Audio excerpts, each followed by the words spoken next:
Si on a le niveau comme ta profession Bobomba. C'est vrai que le rendez-vous de la RDC cache un événement de l'ancien régime avec le peuple. Ça, je peux dire que c'est vrai. Un événement est devant qui cache l'ancien régime avec la population congolaise. Et ça, mais ce n'est pas heureux, c'est malheureux. Et je ne sais pas le détailler pour des raisons de sécurité. Priez pour moi. Intercédez en ma faveur. N'arrêtez pas de dire un mot à Dieu pour que Dieu me garde. Matin, midi, soir, pas plus tard que 2 jours. Dans l'autre, il mettait quartier industriel. Moi, Gillette, un apôtre.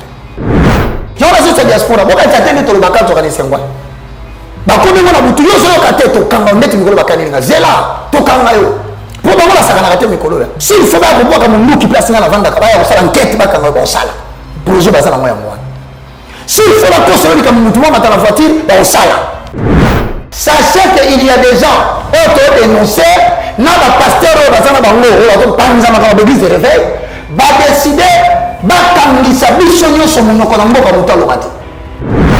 Et j'appelle l'autorité de la présidence de la République à prêter attention à ces gens qui veulent salir la réputation de la présidence. Puisque j'ai dit que Dieu n'aime pas la franc-maçonnerie,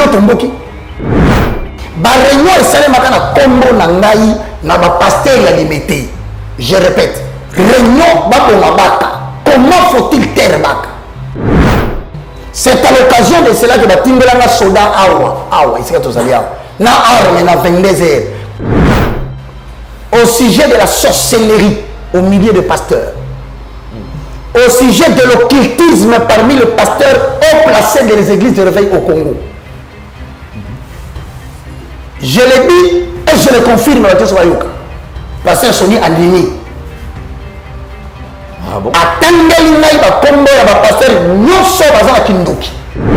Mais moi je suis en train de t'informer que toutes les personnes qui étaient dans le régime passé, qui faisaient des mots,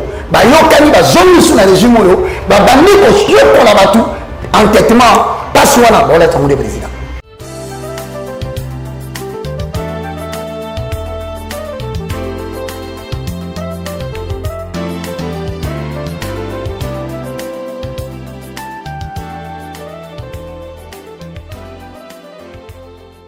Troubles du système immunitaire, chute de tension, maux de tête, fatigue, perte de poids, frigidité et diarrhée. Dites adieu aux inconforts et retrouvez une nouvelle jeunesse avec une tasse de Maxi Bien-être au quotidien. Une solution bio composée de plantes traditionnelles, 100% naturelle et reconnue pour sa vertu. Une formule adaptée pour hommes et femmes. Depuis plus de 10 ans, le Maxi Bien-être Café renforce le système immunitaire, restaure la fatigue physique, améliore le sommeil, aide à stabiliser la tension et la glycémie, nettoie les reins, soulage l'hémorroïde et la constipation. Chez les hommes, le Maxi Bien-être restaure le dysfonctionnement sexuel, l'impuissance et l'éjaculation précoce. Maxi Bien-être est disponible partout dans le monde. Passez vos commandes sur www.maxibienêtre.com.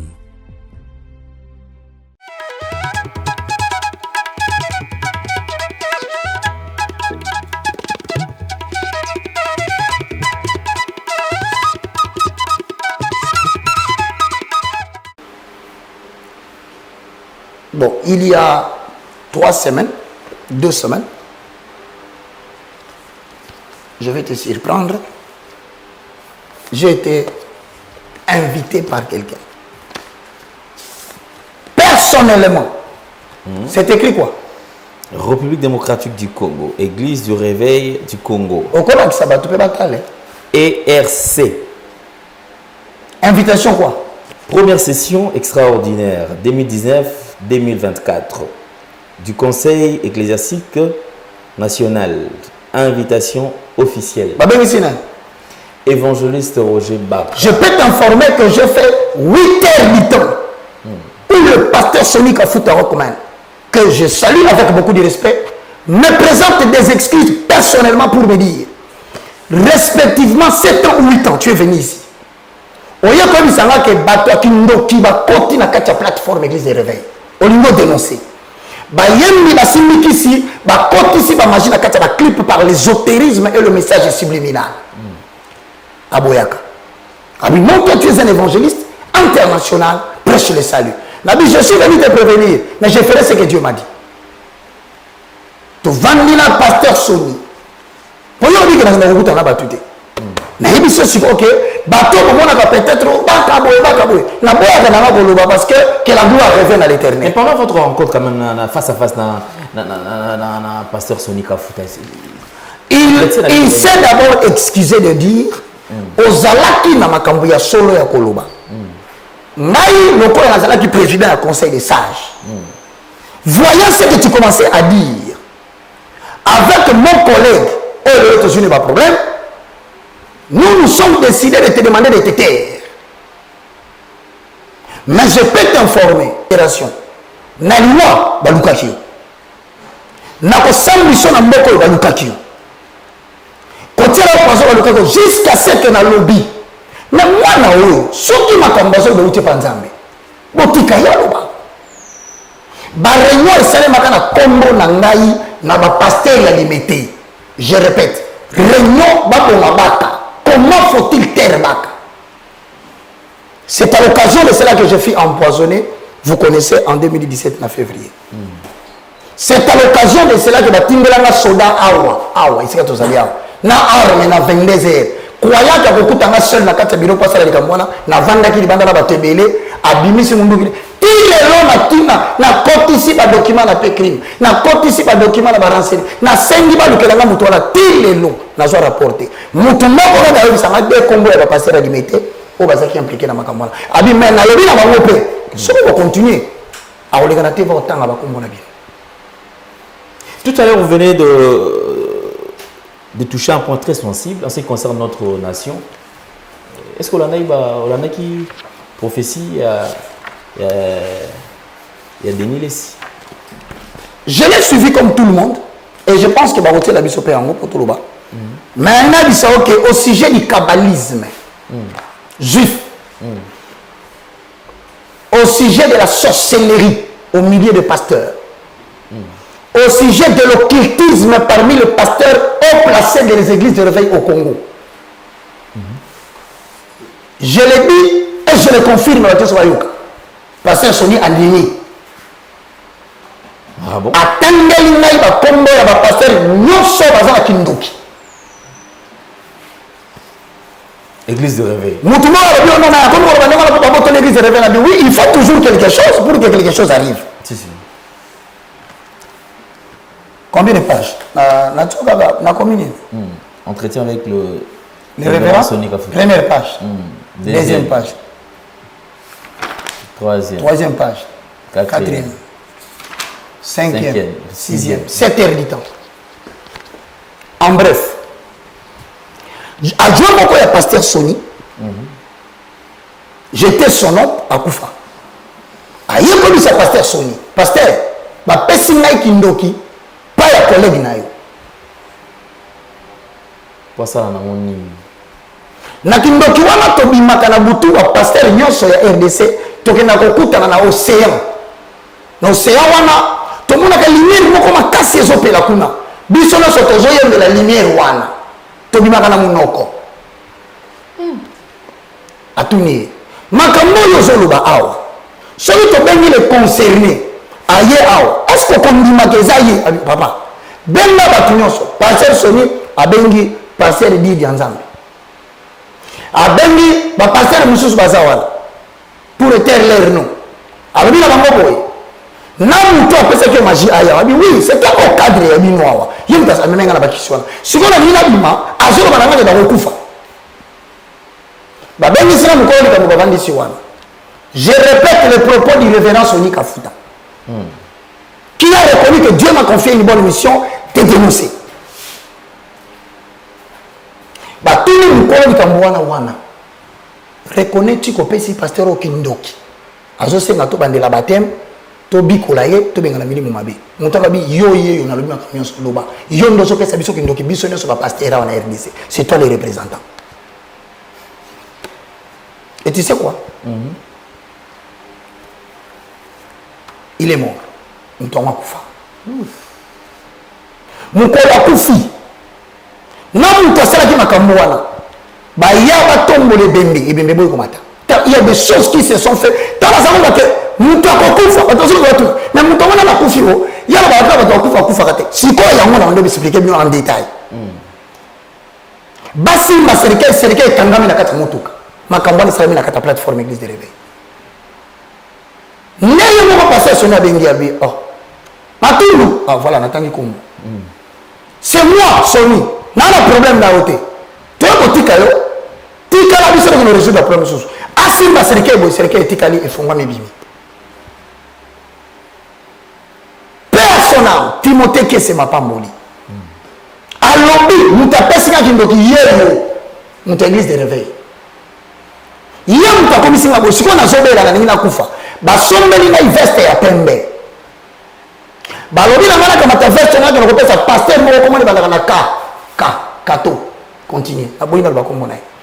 Soko ni kufa te zo maladi o na veste yo. Keba kana ba veste ba pasteur ba kabela kabatu. Keba kana ba kado bilamba pembe. Keba kana ba kado pasteur mso na sombe le sapata mwindu veste. Keba papa okokufa. Pala na bandala. Moi quoi kabela mninga veste ya pembe sapata veste à moi ni abima boye na ye na batu basaki ni mutu ke matela bon. Des vendeurs des âmes. Et aujourd'hui il veut tout faire la vérité que Baka était en train de dire. Baka mati veste wana bazu amour basombi ni balé. C'est que objectif ça veut dire déplacer maladie na manzoto Timothée. Baka ne ko tika yango na manzoto pasteur mususu wana kato. Nakati komona yemo ko somona koyoka. Il est malade, il souffre. Si quand on va écouter la vérité on a pas passer la télémi, bah comment on va récupérer face à passer wana. Bah comment on va écouter à la tienne. T'as la passe na moni na mboko. Et aujourd'hui, t'as ma koufi à lobby. Pasteur, na matanga nanga mutu wana yate.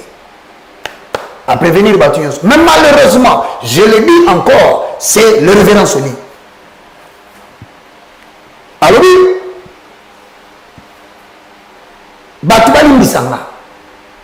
c'est normal que quelqu'un naisse avec des antivaleurs. Ça peut être aussi la famille qui a transmis cela. C'est aussi évident que quelqu'un grandisse avec des antivaleurs parce que la société corrompt. Mais il n'est pas bon que quelqu'un meure avec des antivaleurs. Et je crois qu'on devait comprendre le passage Sony sur ce point-là. Tant que soit notre image, on ne sait jamais si dans le lot, nous avons bakoti saki. Et qu'on a récupéré, ma petite occasion, à mon image naïe. Yangwa lobby, à côté kate tant que bangmanga bakozalaka na kate église de réveil. Ndebi tumba msoazo comprendre yangwa. Vous vous sentez quand même à l'aise parce qu'apparemment, à la région de la côté aux Alaki. Puisque dans chaque chose, il y a toujours quelqu'un qui doit commencer. Mon frère, quelle audace. Ma bête a 2 ans à Lubumbashi, qui est la Balanda. Vers rond-point la Bohème. Nous avons le monde à la Kinshasa. Pour les raisons à éviter. Na Kitu Lubumbashi, ça fait 2 ans. Papa, na tiki là pour nous, nous avons vendre pas à Moutou. 2 ans ensemble d'accord, de 5h à 7h. Ceux qui sont sur l'avenue qui est de la Balanda peuvent vous demander, quelle est le période où nous sommes de 5h. Nous avons batinate. Nous avons armenga pour affronter front. Il y a des églises de réveil. Aujourd'hui. En fait, sur le trace, il y a la prophétie, surtout le message, il y a un évangéliste Roger Baka. Et tout le monde déjà au sein de l'église corps du Christ, tiraillement, bas dispute, querelle. Et d'ailleurs, jeu de mots, ils ont continué dans le cas où le loi lobby, où on a le droit de réponse et à répondre. Et face à tout ça, quand même, parce que les lois, comme il y a hier, ce sont des gens qu'on appelait grands, entre guillemets. Ce sont des grands, ce sont des modèles. Et ça va tout, comme il tout d'ailleurs, on a tout mis ça pour le stade. Est-ce que sérieux, yo ça la rapi, ngaboye. En observant tout ça, parce qu'il y a au gardage vraiment silence. Tu as constaté. Vraiment silence. Naboyi nanga kolo bana bité. Ce que na bina le bawa, ba bana bibi po na moni makambo yo na zo ngala ba té. Ça mo banda ko attaquer et ba no système ba problème. Est-ce que bango moko ba bomi ko tout à la mitu o yo côté yo garder silence. Ah, je vais te donner 3 références hein. Mais en attendant, na signaler bino ba tuza na ndako. Vraiment, pour s'inquiéter, la binote, n'a regardé ce qu'il y a à mon côté.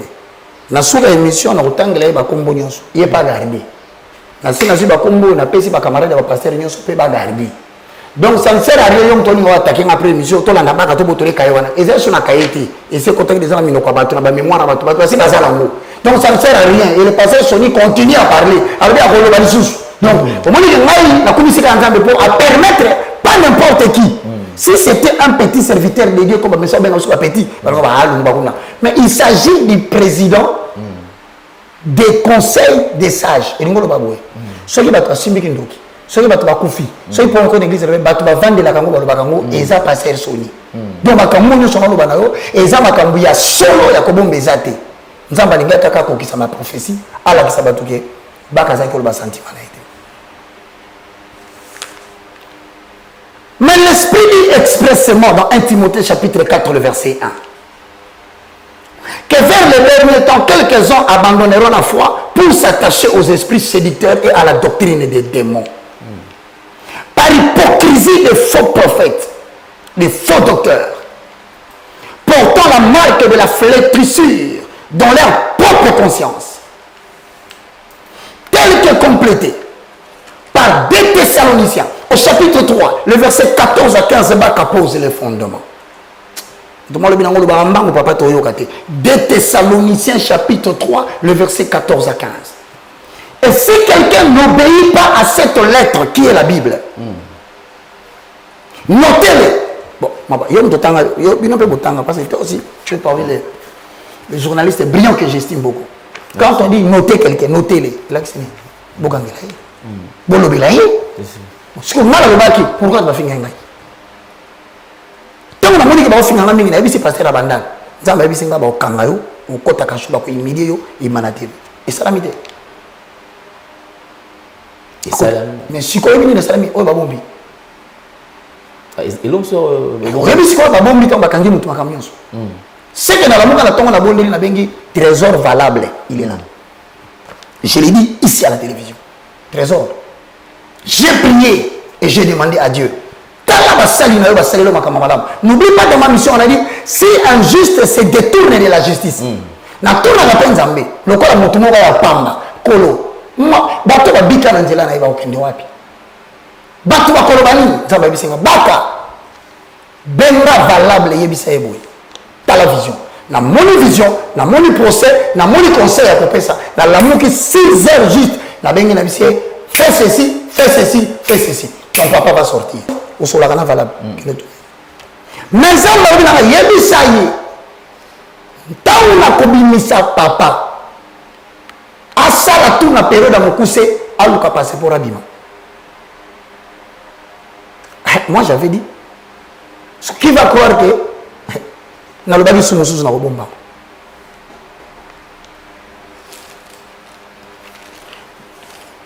Jean chapitre 2, le verset 18 au verset 19. Petits enfants, c'est la dernière heure. Et comme vous avez appris qu'un antichrist vient, il y a maintenant plusieurs antichrists. Par là, nous connaissons que c'est la dernière heure. Maintenant, vous avez un grand. Oh, tout le monde a un modèle. Oh, c'est pas là qui a un yoga message dans le biscuit. Ils sont sortis du milieu de nous, les chrétiens, mais ils n'étaient pas des nôtres. Ah, ok. Ce n'est pas moi qui dis. 1 Jean chapitre 2, le verset 19. Ils sont sortis du milieu de nous, mais ils n'étaient pas des nôtres. Car s'ils avaient été des nôtres, ils seraient demeurés avec nous. Mais cela est arrivé afin qu'il soit manifeste que tous ne sont pas des nôtres. Les gens que vous appelez pasteur, docteur. Zambala qui sibino lelo. Baka, azalaki mosakoli ya pamba. Pour la remise sabino. Bato magie va côté les bisous. Si qu'on sait que mon niveau pour soit dans la TV bazo samba bazo fingana et ça parce qu'ils ont maniga la kisabino clairement bon monde à la mise que bon on se base en zambété mais azo préparer génération asika. Ne croyez pas que sacrificateur ne coupe à force des sacrificateurs.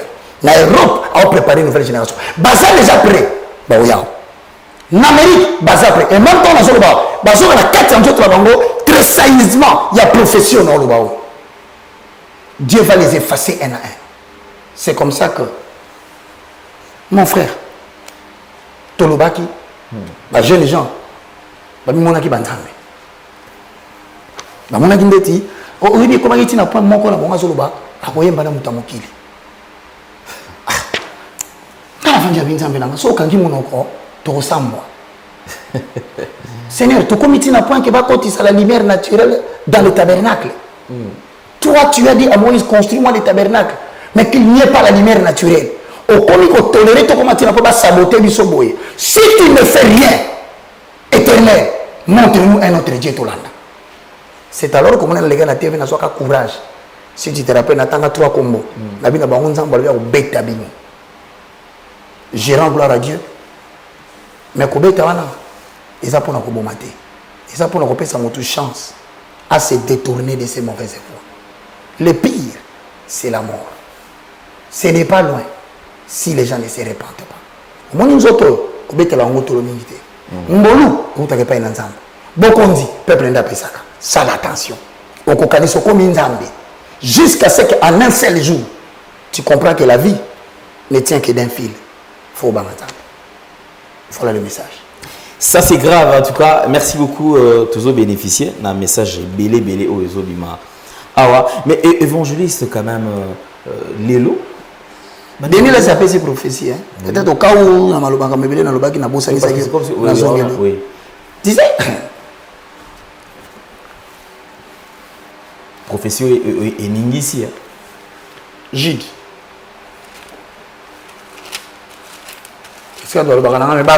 Pour ceux qui ont répondre, répondre. La Bible répondre. La réponse à cette prophétie qui dit que nous avons un écran prophétique. L'écran prophétique, c'est le ministère prophétique qui existe. Et le ministère prophétique existe sous 2 cadres. Pas dans un cadre d'écran télévisé. Non. One is a vision, happen a vision. Il faut que les gens soient assis dans l'instruction biblique. Quand tu veux parler de quelque chose que tu as vu, ce n'est plus un écran. Ça s'appelle vision prophétique. Happen a vision. Tu as pesé, tu as été pesé, mais tu as été trouvé léger. Donc, à mon les écrans, à mon à côté dans les secrets de Dieu. C'est la réflexion humaine. D'abord, nous avons à la pouvoir. Journaliste a tourné.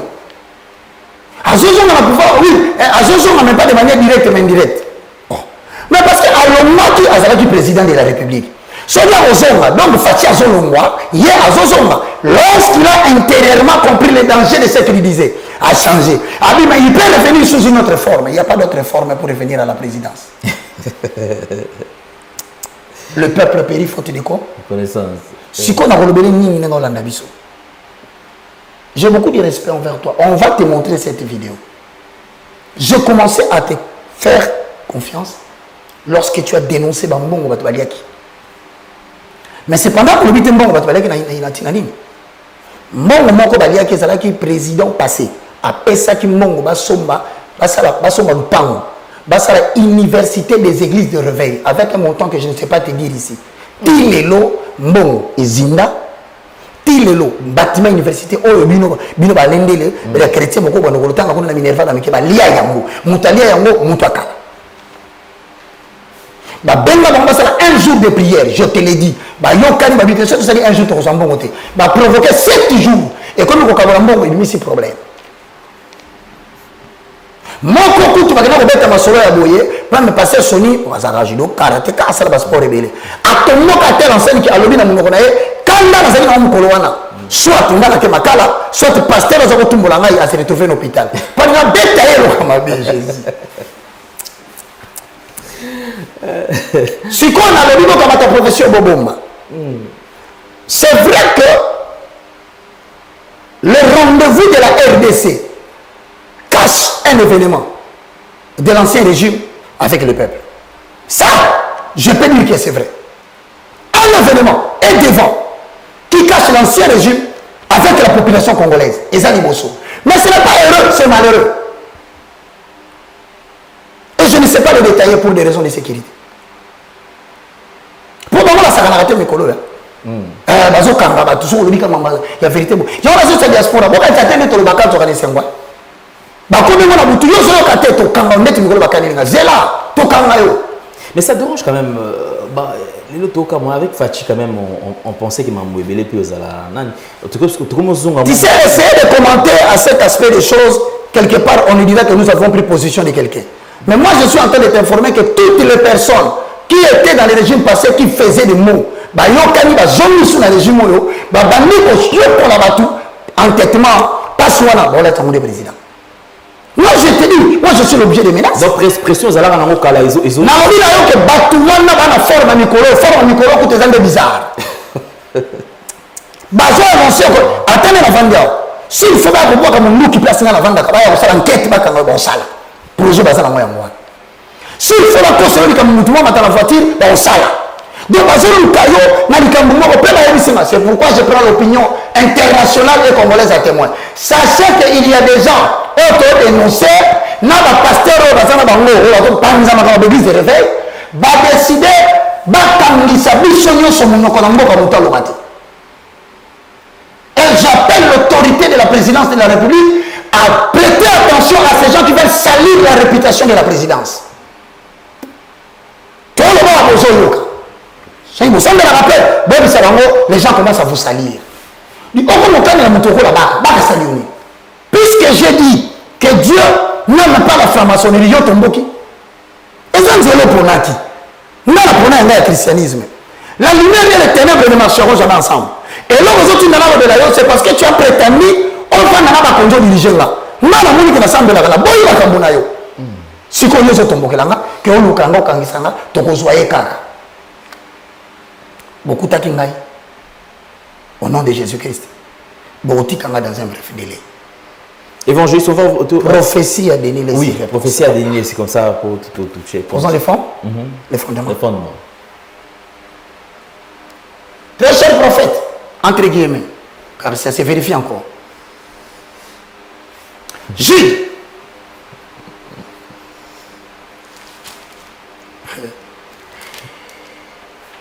Bien-aimé, alors que j'ai désiré vivement vous écrire au sujet de notre salut commun, je me suis senti obligé de vous envoyer cette lettre pour vous exhorter à combattre pour la foi qui a été transmise au sein une fois pour toutes. Car il s'est glissé parmi vous certains hommes dont la condamnation est écrite depuis longtemps, des impies qui changent la grâce de Dieu en dérèglement et qui réunit notre Seigneur Maître et Seigneur Jésus-Christ. C'est Jude qui dit, c'est pas moi. Reprenez les uns vers le verset 22. Ceux qui contestent, sauvez-en d'autres en leur arrachant du feu. Et pour d'autres encore, ayez une pitié mêlée de la crainte, haïssant jusqu'à la tunique essuyée par la chair.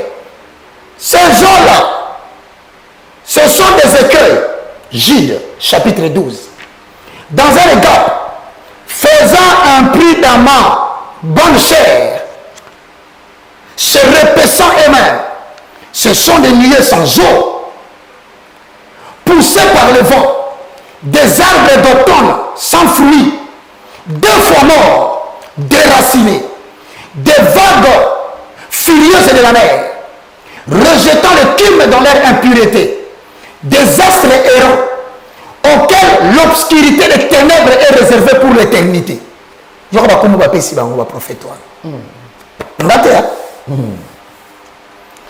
faut leur fermer la bouche. C'est ce que j'ai dit.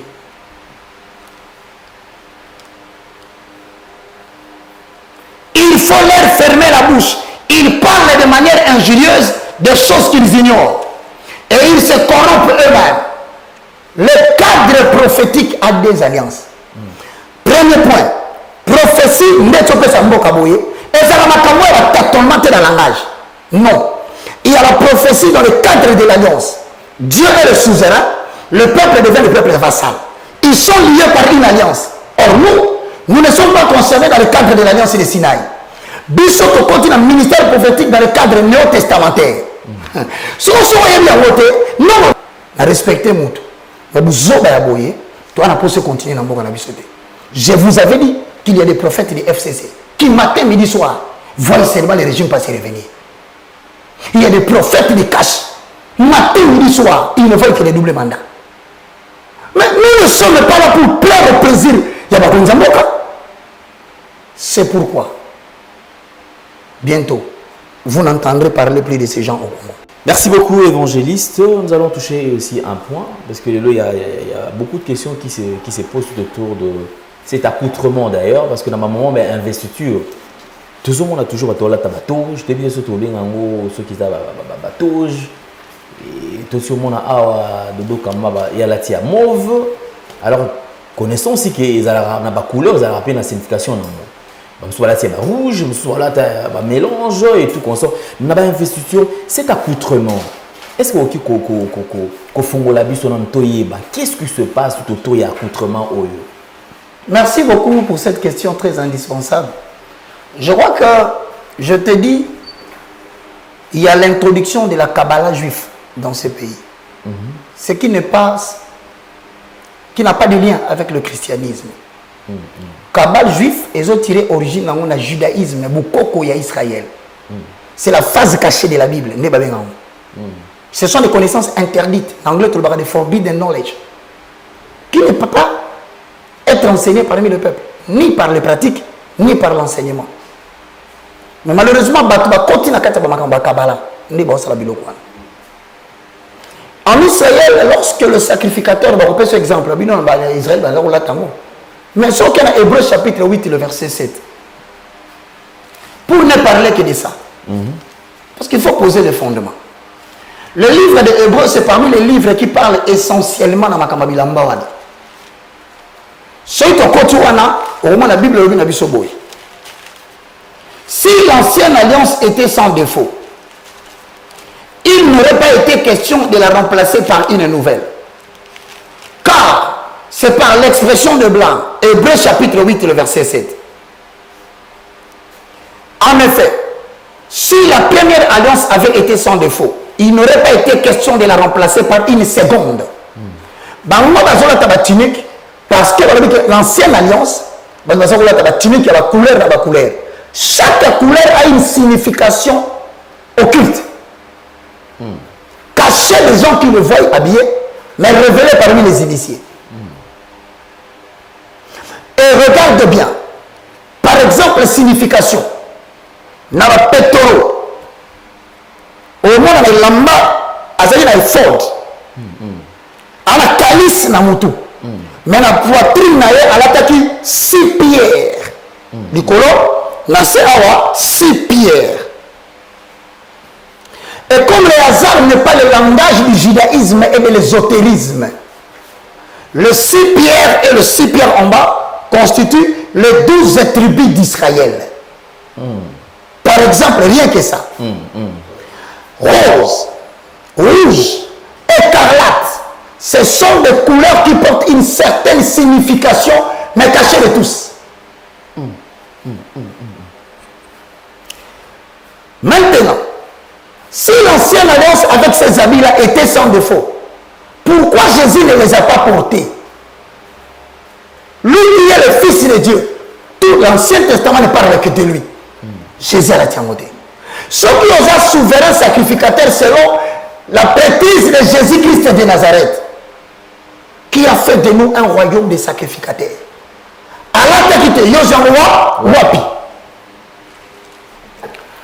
Voici la réponse. Elle est simple. Ephésiens chapitre 4, le verset 17 au verset 19. Posons le fondement.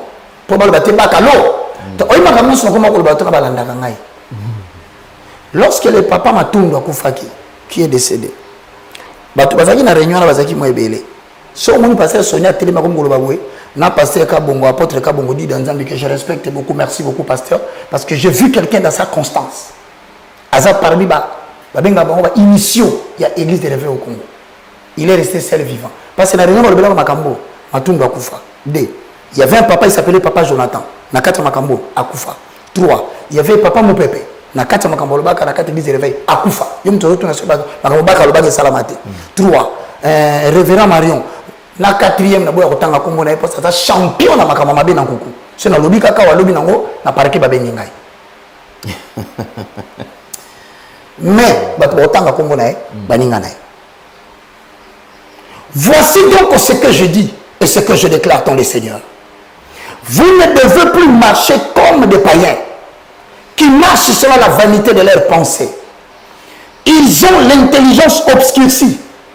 Ils sont étrangers à la vie de Dieu à cause de l'ignorance qui est en eux, à cause de l'endurcissement de leur cœur.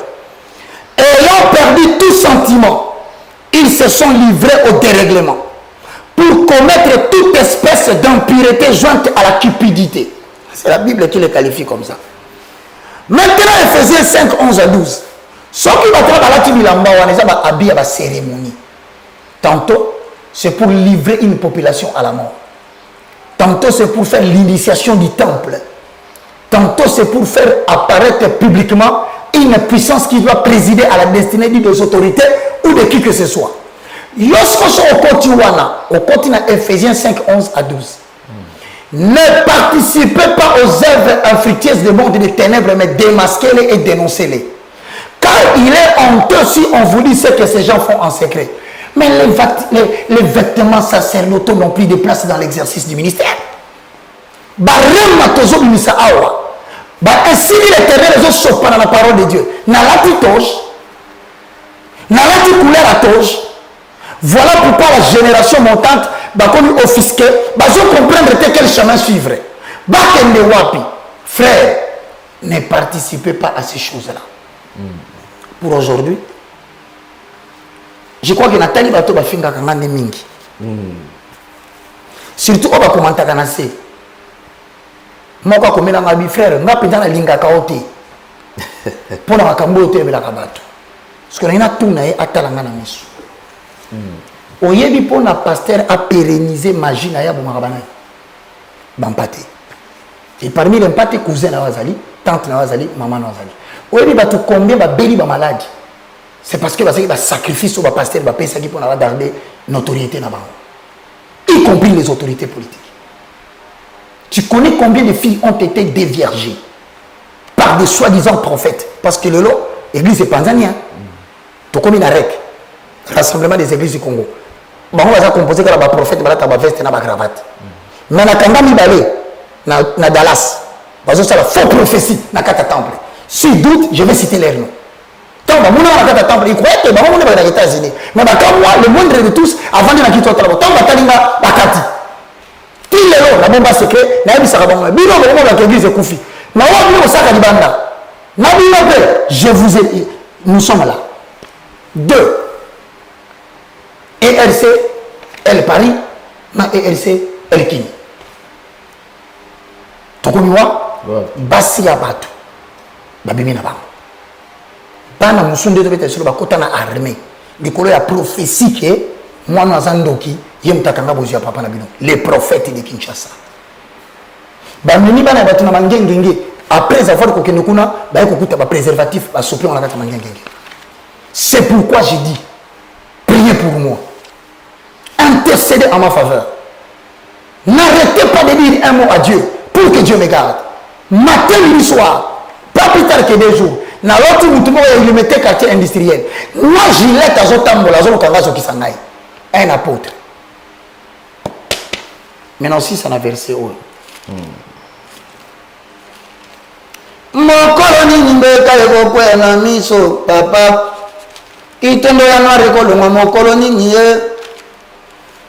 Lokola aveugle ya mona ki bato lokola banzete yanwe salelanga na mona malamwe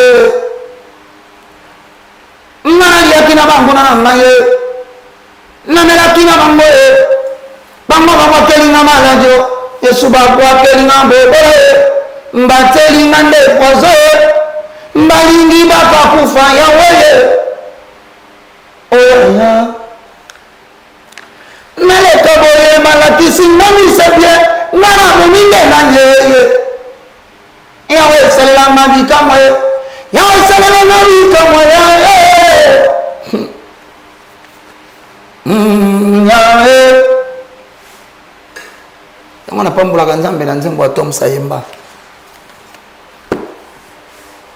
soki ate masi ya ndenga yo esina sambwa kala mutu moko arapele nga nde batindelanga nga bapasere moko alimete bato bakanga ngai arapele nga lelo abi peti nanga pasaki na kopo wana komo na yebe soki combien bayokanaka bapesa bango mbongo na pasere alimete ye mutu asalaka makambo wana biso toyebi yango peti nanga kutu aza na komona abi vie batindaka biso tokanga baka mais vie tocomprenda te toencercle lupango baka tomoni mpe basengi so bakotiaki elala mais lobi na ntongo toyebaka aza te pourquoi Actes des Apôtres, chapitre 18, les versets 9 à 11. Tokomi na suka, bitumba yanga na bateau, et komi na suka. Bitumba ya bateau, na konyoko la peuple congolais komi na suka. J'avais dit, pays nyon sur la frontière, ozo nyoko la Congo, nzamba ko beta bino. Bon, kofisa ba président na bino.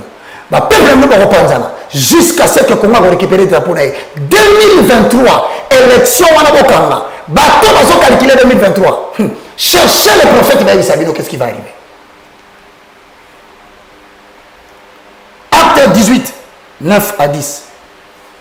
Le Seigneur dit à Paul en vision pendant la nuit, ne crains point, mais parle et ne te tais point, Baka, car je suis avec toi et personne ne mettra la main sur toi pour te faire du mal. Parle, car j'ai un peuple nombreux à sauver dans cette ville. Je voudrais prier pour mon pays. Amen. Et prier pour ceux qui Dieu veut susciter en 2021 pour sa gloire. Amen.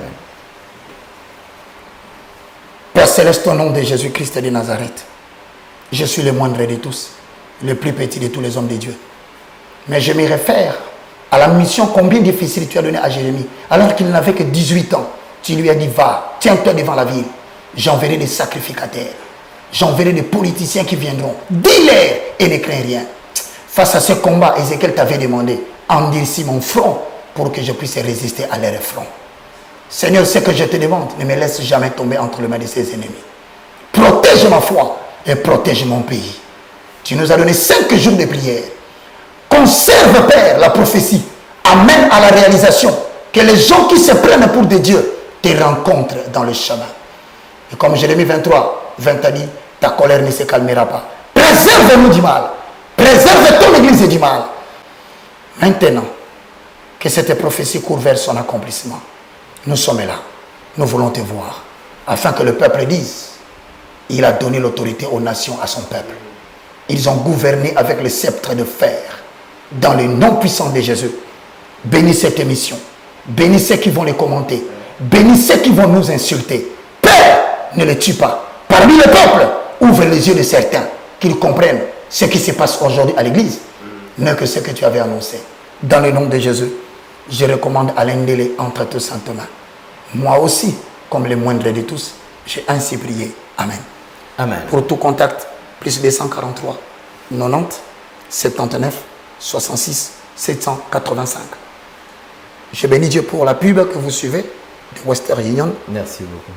Nous sommes en train de créer des entreprises. Bandekobo les va soutenir Bissode. Ce qui Bisso bateau toujours procher restauration des valeurs. De créer une entreprise, de petit misala na ba oba ndimeni nzambe à restauration. Et pour permettre un moquet de liboso. Mais là, pour transférer mon ailleurs, vous pouvez nous aider à transférer de l'argent sur Western Union. Transfer of money. Il y a des gens qui ont un Babylone, qui ont une agence à Baka. Il y a IFC. Kuna, tu as un pourcentage et vous permettre de te foutre à la télévision. Tant que vous avez un candidat, vous avez un candidat. Mais vous avez un candidat qui a accompagné nous. Ce qu'on a appelé un calendrier.